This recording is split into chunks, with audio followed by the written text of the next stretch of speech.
नमस्कार किसान भाइयों, देसी मुर्गी पालन में आप सभी का स्वागत है।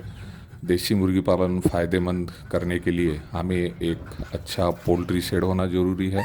उसी तरह पोल्ट्री की फीडिंग के ऊपर भी हमें ध्यान रखना ज़रूरी होता है और अंत में प्रॉपर मार्केटिंग होनी ज़रूरी है। तो आज के वीडियो में हम इन्हीं बातों के ऊपर विस्तार पूर्वक चर्चा करें ताकि हमारा जो देसी मुर्गी पालन है वह फ़ायदेमंद बना रहे।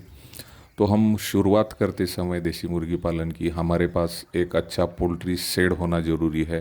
और पोल्ट्री शेड अच्छा होने के लिए हमें यह ध्यान रखना होता है कि उसकी दिशा हमने ठीक ठाक रखी हुई है क्या, पूरब से पश्चिम हमने दिशा रखी हुई है क्या, और उसके बाद हमने उसके लिए जो शेड के लिए मटेरियल यूज़ किया है वह अच्छा मटेरियल है क्या। अच्छा मटेरियल यानी शेड आपको कंस्ट्रक्ट करते समय यह ध्यान रखना है कि तीनों ऋतु में वह शेड जो है वह प्रॉपर हमारे मुर्गियों को प्रोटेक्ट करता रहे। जैसे कि हमने देखा है कि शेड कंस्ट्रक्ट करते समय काफ़ी सारी गलतियां होती है और बरसात के सीज़न में जो है काफ़ी सारा पानी हमारे शेड के अंदर आ जाता है। ठंड में ठंड भी हमारे शेड के अंदर आ जाती है और गर्मियों में हम देखते हैं कि शेड के अंदर का टेम्परेचर ज़्यादा हो जाता है। तो यह गलतियां आपको नहीं करनी है, क्योंकि अगर यह गलतियां हमारे शेड में होती है तो इसका इफ़ेक्ट डायरेक्टली हमारी मुर्गियों के ग्रोथ के ऊपर पड़ता है। हम फीड तो काफ़ी अच्छा खिलाते हैं लेकिन उनकी ग्रोथ नहीं होती क्योंकि हमारा शेड प्रॉपर नहीं है। तो शेड कंस्ट्रक्ट करते समय आपको यह ध्यान रखना है कि उसकी दिशा हमने ठीक ठाक रखी हुई है। और आज के टाइम में देखा जाए तो पर स्क्वायर फीट 300 रुपये के हिसाब से, 300 रुपीज़ के हिसाब से शेड का खर्च आता है। तो यह आपको सब स्टैंडर्ड मटेरियल लेके अपना शेड कंस्ट्रक्ट करना है। मैं उदाहरण के तौर पे आपको बता दूं कि अगर आपको 1000 स्क्वायर फीट का शेड बनाना है तो उसे कम से कम 3 लाख का खर्च आएगा। तो इस तरह आपको यह पूरा प्लानिंग करके एक अच्छा शेड जो है देसी मुर्गी पालन में बनाना ज़रूरी होता है। उसके बाद सबसे महत्वपूर्ण बात आती है कि हमारा शेड अगर तैयार है तो हमारे मुर्गियों की फीडिंग की बात आती है। क्योंकि आप एक दिन के चूज़े लेके आते हैं तो उन्हें हमें कम से कम समय में 1 किलो बनाना होता है ताकि हम उसकी मार्केटिंग शुरू कर सकें।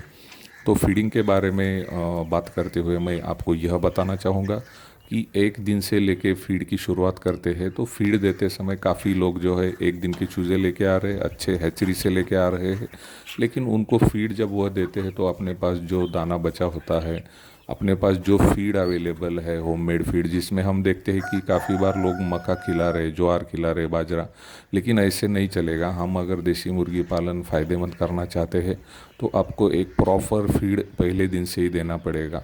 आपको अगर होममेड फीड बनाना पता नहीं है तो आप एक रेपुटेड कंपनी का pre starter feed, starter feed, grower feed और फिनिशर फीड, ये चारों फीड जो है तो प्रॉपर टाइम में आपको देने हैं। जैसे कि मैं आपको बताऊं, प्री स्टार्टर फीड आपको पहले 7 दिन में देना है, उसके बाद स्टार्टर फीड देना है, ग्रोअर फीड देना है और एंड में फिनिशर फीड देना है। तो इसके लिए आप हमें कमेंट सेक्शन में भी पूछ सकते हैं कि फीड कौन से होते हैं, किस तरह देने हैं। लेकिन हमें अगर प्रॉपर ग्रोथ हमारी मुर्गियों की करनी है तो फीड अच्छा ही देना ज़रूरी है। होममेड फीड बनाना है, आपको घर पर ही फीड बनाना है, तो हमारे चैनल के ऊपर ऑलरेडी हमें फीड के वीडियो डाल रखे हैं कि घर पर किस तरह फीड बनाना है। वह देखकर आप घर पर भी फीड बना सकते हैं। और काफ़ी सारी रेप्यूटेड कंपनीज़ की फीड जो है वह मार्केट में अवेलेबल होती है। आप प्रयत्न यह करें कि इन कंपनियों के कंपनी आउटलेट पे अगर आप जाते हैं तो आपको कम से कम रेट में यह फीड मिलते हैं और अच्छे क्वालिटी फीड मिलते हैं। फीड देते समय भी आपको यह ध्यान रखना है कि एक दिन के चूज़े को हम अगर फीड दे रहे हैं तो पहले हफ्ते में आपको देखना है कि हर चीक्स को कम से कम 10 ग्राम फीड मिलना ज़रूरी है। और फीडिंग देते समय अगर 24 आवर आप फीडर भर के रखते हैं तो कोई प्रॉब्लम नहीं है। काफ़ी सारे लोग ऐसा न करते हुए दिन में 2 बार 3 बार फीड अपने फीडर में डालते हैं। तो दोनों पद्धतियों से हम फीडिंग कर सकते हैं, लेकिन ध्यान यह रखना है कि एक अच्छा फीड, न्यूट्रिशन वाला फीड, जिससे उन चूज़ों को, मुर्गियों को न्यूट्रिशन मिल पाए, ऐसा फीड हमें देना ज़रूरी होता है।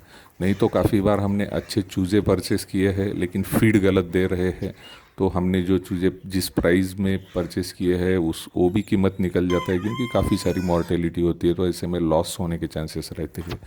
तो फीडिंग का यह मुद्दा आपको प्रॉपर तरीके से ध्यान रखना है कि मैंने जो एक दिन के चूज़े लाए हैं इन्हें मुझे अगले 70 80 90 दिनों में 1 किलो बनाना है। यह टारगेट आपको रख के चलना है और उसी तरह फीडिंग करनी है। और एक बार यह प्रॉपर फीडिंग आप करते हैं तो अंत में आपको बारी आती है वह मार्केटिंग की।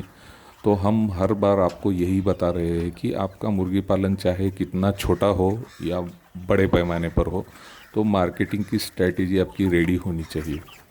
क्योंकि पूरा मुर्गी पालन आपने काफ़ी अच्छा किया है और उसकी मार्केटिंग अगर आप गलत करते हैं तो आपको प्रॉफिट नहीं होगा। तो मार्केटिंग में सबसे पहले दो मुद्दे आपको मैं बताना चाहूँगा कि मार्केटिंग दो लेवल पे होती है, एक तो रिटेल और दूसरी होलसेल।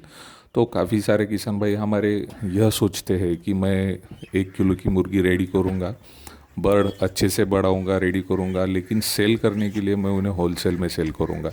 तो यह सोच आपको आपकी बदलनी ज़रूरी है, क्योंकि आपको ज़्यादा से ज़्यादा प्रॉफिट उन पोल्ट्री बर्ड से कमाना है। तो सोच रखते समय हमें यह सोच रखनी है कि मैं 80% मार्केटिंग रिटेल करूँगा और 20% मार्केटिंग जो है होलसेल करूँगा। क्योंकि होलसेल मार्केटिंग में कोई भी आपको पूरा बैच एक सिंगल टाइम में खरीदेगा और आपको ज़्यादा से ज़्यादा प्रॉफिट देगा, ऐसा नहीं होता है, क्योंकि उन्हें खुद को भी प्रॉफिट मिलाना होता है। तो ऐसे समय में हम अगर रिटेल मार्केटिंग 80% करते हैं तो ज़्यादा से ज़्यादा प्रॉफिट जो है हमें मिलने के चांसेस रहते हैं। और यह रिटेल मार्केटिंग करने के लिए भी आपको ज़्यादा मेहनत नहीं करनी है। आपको खाली आपने जो बर्ड अच्छे तरीके से बढ़ाए हैं उनका प्रॉपर एडवर्टाइजमेंट आपको करना ज़रूरी है। एडवर्टाइजमेंट आप कहाँ पर कर सकते हैं? एक तो आपका शेड जहाँ पर है उसी एरिया में आप अपने फार्म के फ़ोटो वीडियो है तो आसपास के लोगों को दिखा सकते हैं, बता सकते हैं, मोबाइल पे भेज सकते हैं। तो सारे लोगों को आसपास के पता चलेगा कि भाई इन्होंने अच्छा एक शेड तैयार किया है जिसमें देसी मुर्गी पालन किया है और अच्छे क्वालिटी की बर्ड्स इनके पास तैयार है। आप काफ़ी सारे लोगों को आसपास के फार्म विजिट के लिए बुला सकते हैं। आपके आसपास जो संस्थाएं काम करती है उनसे जुड़े जो किसान हैं उन्हें आप इनवाइट कर सकते हैं। इससे यह होगा कि ज़्यादा से ज़्यादा लोगों को पता चलेगा कि आपने काफ़ी अच्छा मुर्गी पालन किया हुआ है और आपको रिटेल सेल के लिए इससे ही माउथ पब्लिसिटी हो जाएगी और सेल के लिए स्कोप मिलेगा। और इसके बाद हमें यह देखना है कि होलसेल में काफ़ी सारे व्यापारी ट्रेडर्स जो रहते हैं इनमें काफ़ी अच्छे भी लोग होते हैं जो अच्छा रेट देते हैं। तो ये आपको आइडेंटिफाई करना है कि मेरे फार्म पर जो अच्छा बैच है यह खरीदने के लिए कौन अच्छा ट्रेडर मुझे मिलेगा, उसे आइडेंटिफाई करके आप होलसेल में भी सेल कर सकते हैं। लेकिन ज़्यादा से ज़्यादा फोकस आपका रिटेल मार्केटिंग पे होना चाहिए। तो इन बातों को हम प्रॉपरली ध्यान रखते हैं तो हमारा देसी मुर्गी पालन 100% फ़ायदेमंद हो सकता है और ज़्यादा से ज़्यादा हम फ़ायदा इससे कमा सकते हैं। तो आप हमें बताइए ये इन्फॉर्मेशन आपको कैसे लगी, तो बिल्कुल कमेंट सेक्शन में हमें यह बताइए। हम आज यहीं पर रुकते हैं। धन्यवाद।